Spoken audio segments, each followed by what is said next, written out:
మనందరం cocoa Kola, Pepsi, Thums Up కి చాలా అలవాటు పడిపోయాం. సౌదీ ప్రభుత్వం ఇప్పుడు ఒక వినూత్నమైన కోలా తీసుకురానుంది, ఒక వినూత్నమైన డ్రింక్ తీసుకురానుంది. అదే మిలాఫ్ కోలా. అక్కడ పూర్తిగా ఏ ఆర్టిఫిషియల్ స్వీట్నర్, షుగర్స్ ఏమీ లేకుండా ప్యూర్గా అక్కడ దొరికే, సౌదీ అరేబియాలో సోర్స్ చేసుకుని అక్కడే దొరికి అక్కడే పండే ఈ ఖర్జూరాలు ఉంటాయి కదా, డేట్స్, వాటితో ఈ కోలా తయారు చేస్తారంట.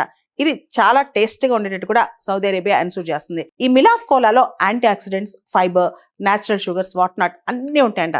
మనిషికి కావాల్సిన పోషకాలు ఏవైతే డేట్స్ లో ఉంటాయో ఇది కంప్లీట్ గా ఈ మిలాఫ్ కోలాలో ఉంటుందంట.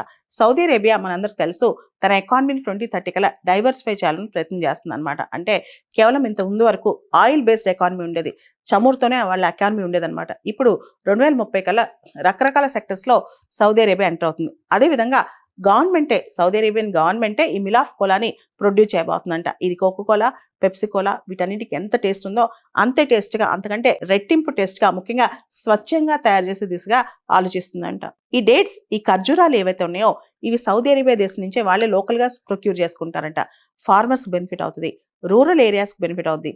అంతేకాదు fast mover consumer goods industries కూడా ఇది బెనిఫిట్ అవుద్ది.